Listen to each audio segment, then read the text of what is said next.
இந்த மாதிரி தோசை சாப்பிட்டீங்க அப்படின்னா கை கால் வலியெல்லாம் கேட்கும், சளி பிடிச்சிருந்தாலும் கூட கேட்கும். இது வந்து ட்ரை பண்ணி பாருங்கள். இது வந்து மூலிகை தோசை. இந்த தோசைக்கு நம்ம எது வேணுனாலும் தொட்டு சாப்பிட்டுக்கலாம். கார சட்னி, தக்காளி சட்னி, சாம்பார், தேங்காய் சட்னி, எந்த சட்னியாக இருந்தாலும் நம்ம தொட்டு சாப்பிட்டுக்கலாம். ரொம்ப நல்லாவும் இருக்கும். வாங்க வீடியோக்குள்ளே போகலாம் எப்படி செய்கிறதுன்னு. நான் வந்து தண்ணி எடுத்து வச்சுருக்கேன். கீரையெல்லாம் கழுவுறதுக்கு, இந்த மூலிகை இலையெல்லாம் கழுவுறதுக்காக தண்ணி எடுத்து வச்சுருக்கேன். இங்கே பாருங்கள், மூலிகை இலையெல்லாம் வந்து நான் பறித்து எடுத்துகிட்டு வந்திருக்கேன். இது வந்து கற்பூரவள்ளியில் ஒரு 10 இலையோ 5 இலையோ உங்களுக்கு எவ்வளோ கிடைக்குதோ நீங்கள் போட்டுக்கலாம். எத்தனை பேர் சாப்பிட்றீங்களோ அது மாதிரி அதுக்கு தகுந்த மாதிரி நம்ம போட்டுக்கலாம். நான் வந்து ஒரு 10 இலை எடுத்துருக்கிறேன். முடக்கட்டாங்கீரை வந்து ஒரு கைப்பிடி அளவுக்கு எடுத்திருக்கேன். இது எல்லாமே எனக்கு தோட்டத்தில் கிடச்சது தான், வீட்டு தோட்டத்திலேயே கிடச்சது தான். அதனால் வந்து நமக்கு நம்ம மருந்தெல்லாம் தெளிக்காமல் இருக்கும். அதனால் நேச்சுரலாக கிடைக்கிறதும். இது வந்து குப்பைமேனி இலை வந்து நமக்கு இந்த சொரிச்சரங்கள்லாம் வந்தது அப்படின்னா இதை அரைச்சி போட்டுக்கலாம். நம்ம குளியல் சோப்பு ரெடி பண்ணிக்கலாம், குளியல் பவுடர் ரெடி பண்ணிக்கலாம். இந்த குப்பைமேனி சாறு எடுத்து குழந்தைங்களுக்கு கூட ஊற்றலாம், சளி பிடிச்சிருந்தது அப்படின்னாக்க. இந்த மாதிரி தான் இருக்கும் குப்பைமேனி இலை. ஒரு வாட்டி நான் செடியை வந்து பிடுங்கி நான் உங்களுக்கு காட்டுறேன் எப்படி இருக்கும் அப்படின்ட்டு. இது வந்து சொடக்கு தக்காளி கீரை நமக்கு ரொம்ப ரொம்ப நல்லது. நமக்கு கேன்சர் எல்லாம் வரவே வராது. அந்த கேன்சரு கிருமிகள்லாம் நம்ம உடம்புல இருந்தாலும் கூட அதையெல்லாம் கூட உடனே அழிச்சிடும். கேன்சருன்றதே வராது. இஞ்சி எடுத்திருக்கேன் ஒரு துண்டு, ஒரு 3 பல் பூண்டு எடுத்திருக்கேன், 2 பச்சை மிளகாய் போட்டிருக்கேன். இதெல்லாம் ஃபஸ்ட்டு வந்து நம்ம கீரையை வந்து நல்லா அலசி எடுத்துக்கலாம். நம்ம தோட்டத்தில் தான் விளைஞ்சாலும் கூட நம்ம வந்து ஒரு வாட்டி கழுவி எடுத்துக்கிறது நல்லது. ஏன்னா தூசி இருக்கும், காற்றுல வந்து பறக்கிற மண்ணெல்லாம் அதில் இருக்கும். அதனால தான் நல்லா கழுவி எடுத்துக்கலாம். ஒரு கீரையாக நான் கழுவி எடுத்துக்கிறேன். முதல்ல வந்து குப்பைமேனி எடுத்திருக்கேன், ரெண்டாவது வந்து சொடக்கு தக்காளி கீரை எடுத்திருக்கேன்.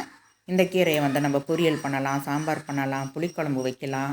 அந்த கீரையை மட்டுமே கூட நம்ம தோசையில் கலந்து ஊற்றி சுட்டுக்கலாம். இது ரொம்ப ரொம்ப நல்லது உடம்புக்கு. இது முடக்கட்டாங்கீரை வந்து நமக்கு மூட்டு வலி, கை கால் வலி, முடக்கு வாதம் அதெல்லாம் இருந்தது அப்படின்னா இந்த கீரையை வந்து நம்ம அடிக்கடி உணவில் சேர்த்துக்கிட்டோம் அப்படின்னாக்க நம்ம உடம்புக்கு ரொம்ப ரொம்ப நல்லா கேட்கும். அந்த முடக்கட்டான் இலை மூட்டு வலி வராது. முடங்கி போயிருந்தாலும் கூட இந்த கீரையை சாப்பிட்டோம் அப்படின்னா ரொம்ப நல்லா இருக்கும். அது வந்து நல்லா கேட்கும், நமக்கு நல்ல ரிலீஃப் கிடைக்கும் அதில். இது வந்து கற்பூரவள்ளி இலையை வந்து நான் வந்து ஒரு இலையாக தான் கழுவணும். அது கீழேயே படர்ந்து வர்றதுனால நமக்கு வந்து கீழே இருக்கிற மண் வந்து அதிகமாக இருக்கும். பேக் சைடில் வந்து உங்களுக்கு அப்படியே பள்ளமாக இருக்கும், அதிலெல்லாம் வந்து இருக்கும், அதில் மண் இருக்கும். அதனால தான் அதை நல்லா கழுவிக்கணும். இப்போ பச்சை மிளகாயும் கிள்ளி போட்டுக்கிறேன். அது கூடயே பூண்டும் போட்டுக்கிறேன். இஞ்சி தூளை நீக்கிட்டு 2ஆக கட் பண்ணி போட்டுக்கலாம். 3 பல் தான் நான் போட்டிருக்கேன். பூண்டு உங்களுக்கு அதிகமாக வேணும்னாலும் நீங்கள் போட்டுக்கலாம், அது ஒன்றும் தப்பு கிடையாது. பூண்டு இஞ்சிலாம் நம்ம எந்த அளவுக்கு உணவில் சேர்த்துக்கிறோமோ அந்தளவுக்கு நம்ம உடம்புல இருக்கிற வாய்வு, பித்தம் அதெல்லாம் எடுத்துரும். ஒரு 1/2 டீஸ்பூன் அளவுக்கு நான் மிளகு போட்டிருக்கேன், ஒரு 1/2 டீஸ்பூன் அளவுக்கு ஜீரகம் போட்டுருக்கலாம். கொஞ்சமாக மஞ்சத்தூள் போட்டுக்கலாம், ஒரு சிட்டிக்கு அளவுக்கு மஞ்சத்தூள் போட்டுக்கலாம். மஞ்சத்தூள் போட்டுட்டு கொஞ்சமாக உப்பு போட்டுக்கலாம். இந்த கீரைக்கு தகுந்த உப்பு போட்டுக்கலாம். உப்பு போட்டு நல்லா அரைச்சி எடுத்துக்கலாம். நம்ம தண்ணி விடாமலே நம்ம அரைச்சி எடுத்துக்கலாம். ஏன்னா கீரைங்கள்லேயே நமக்கு தண்ணி இருக்கும், அதனால் வந்து தண்ணி விடாமலே அரைச்சி எடுத்துக்கலாம். இது கூட வந்து முசு இலை கிடைச்சாலும் போட்டுக்கலாம், கீழாநெல்லி இருந்தாலும் போட்டுக்கலாம். நான் கீழாநெல்லி பறிக்க மறந்துட்டேன், கீழாநெல்லி இலையும் போட்டுக்கலாம். இது நம்ம வீட்டு தோட்டத்திலேயே கிடைக்கிறதுனால ரொம்பவும் சுத்தமாகவும் இருக்கும். இல்லை கீரைக்காரங்கள்ட்ட சொன்னால் கூட நமக்கு இந்த கீரைங்கள்லாம் கொண்டு வந்து கொடுப்பாங்க. இந்த மாதிரி பைன் பேஸ்ட்டாக நீங்கள் வந்து அரைச்சிக்கோங்க. தண்ணி விடாமல் தான் நான் அரைச்சிருக்கிறேன். இதை வந்து வேறு கிண்ணத்தில் நம்ம எடுத்துக்கலாம். இப்போது இது வந்து 4 பேர் நம்ம தோசை ஊற்றி சாப்பிட்லாம். 4 பேருக்குள்ள அளவுக்கு நான் எடுத்துருக்கிறேன். உங்கள் வீட்டில் எத்தனை பேர் இருக்கிறாங்க அப்படின்றத பார்த்து நீங்கள் எடுத்துக்கோங்க. நம்ம வந்து இது நிறையாவே சாப்பிட்லாம், இது ஒன்றும் தப்பே கிடையாது. இது அந்தளவுக்கு உடம்புக்கு ரொம்ப நல்லது தான்.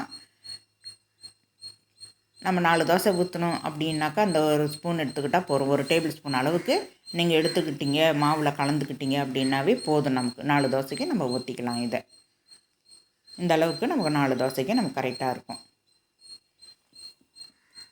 இப்போ இட்லி மாவு தான், வீட்டில் அரைச்ச இட்லி மாவு தான். இந்த மாவு வந்து நம்ம அந்த கலந்துக்கலாம், அந்த மூலிகை பேஸ்ட்டெல்லாம் வந்து நம்ம கலந்துக்கலாம் அப்படின்றதுனால நான் தனியாக எடுத்து வச்சுருக்கேன். வெள்ளையாக மாவு இருந்ததுன்னா நம்ம இட்லி கூட ஊற்றிக்கலாம். அதனால தான் நான் கொஞ்சமாக எடுத்து நான் வச்சுருக்கேன். நான் இந்த அளவுக்கு தான் நான் போட போகிறேன். இது வந்து நம்ம 4 தோசைக்கிட்ட வரும். இந்த அளவுக்கு போதும். இப்போ வந்து அந்த ஜார்லேயும் கொஞ்சமாக தண்ணி விட்டு கழுவி அதில் ஊற்றிக்கலாம். தோசை ஊற்றும் போது கொஞ்சம் தண்ணி விட்டு நம்ம ஊற்றினோம் அப்படின்னா ரொம்ப நல்லா இருக்கும். அப்படியே இட்லி மாவு திக்கிலே நம்ம ஊற்றினோம் அப்படின்னா நமக்கு ரொம்ப நைஸாக திரட்ட வராது. அதனால் வந்து கொஞ்சமாக தண்ணி விட்டுக்கோங்க. ஆனால் ரொம்ப தண்ணியாக விட்டுக்காதீங்க. இட்லி மாவு, தோசை மாவு, ஆப்ப மாவு 3மே 3 விதமாக இருக்கும்.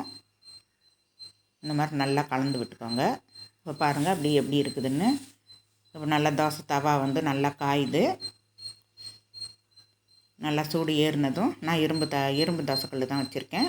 நல்லா சூடு ஏறினதும் நான் 2 கரண்டி ஊற்றி நல்லா பிரட்டி விடலாம். நல்லா திரட்டி விட்டீங்க அப்படின்னாக்கா நல்லா நைஸாக வரும். இன்னும் நான்ஸ்டிக் கடாயில் ஊற்றுனீங்கன்னா இன்னும் கூட நல்லா நைஸாக ஊற்றலாம். இதுலேயே நைஸாக ஊற்றலாம், இன்னும் கூட பெருசாக ஊற்றணும். அப்போது நான் மீடியம் சைஸில் நான் ஊற்றிருக்கேன். கொஞ்சமாக எண்ணெய் விட்டுக்கலாம். ஒரு 2 நிமிஷம் விட்டு நீங்கள் பிரட்டி போட்டிங்க அப்படின்னா நல்லா பொன்முறுவலாக இருக்கும். 2 பக்கமுமே நல்லா பொன்முறுவலாக வந்ததுக்கப்புறம் நீங்கள் தோசை எடுத்துக்கலாம். பாருங்கள் எப்படி வந்திருக்குதுன்ட்டு. கொஞ்சம் கூட ஒட்டவும் ஒட்டாது. நம்ம சாப்பிட்றதுக்கு உடம்புக்கும் அவ்வளோ நல்லது. சளிக்கு நல்லது, கை கால் வலிக்கு நல்லது, இடுப்பு வலிக்கு நல்லது, முழங்கால் வலிக்கு நல்லது, எல்லாத்துக்குமே இது நல்லது தான்.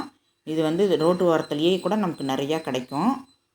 கீரைக்காரங்கள்ட்ட சொன்னாலும் கூட கீரைக்காரங்களும் கொண்டு வந்து கொடுப்பாங்க. இது கிராமத்துலலாம் அப்படியே மானாவரியாக வளரும். 2வது தோசையும் ஊற்றி காட்டுறேன். நல்லா சூப்பராக இந்த மாதிரி பொன்முறுவலாக எடுத்து சாப்பிட்டிங்கன்னா நம்ம இது கூட வந்து நம்ம எந்த சட்னி எது சாம்பார் வச்சு சாப்பிட்டாலும் கூட அவ்வளோ நல்லாயிருக்கும். வெறும் மிளகா மல்லி வெறும் மிளகாவும் பூண்டும் வச்சு அரைச்சி நம்ம தொட்டு சாப்பிட்டாலும் கூட அவ்வளோ டேஸ்ட்டாக இருக்கும். இந்த மாதிரி இருக்கும். நல்லா சாஃப்டாகவும் இருக்கும். நமக்கு மொறுமொறுன்னு வேணும்னாலும் கூட இன்னும் கொஞ்சம் எண்ணெய் விட்டு இன்னும் கொஞ்சம் நேரம் நம்ம மொறுமொறுன்னு கூட சுட்டு எடுத்துக்கலாம். எப்படி இருக்குன்றதை கமெண்ட் பாக்ஸில் சொல்லுங்கள். தேங்க்யூ.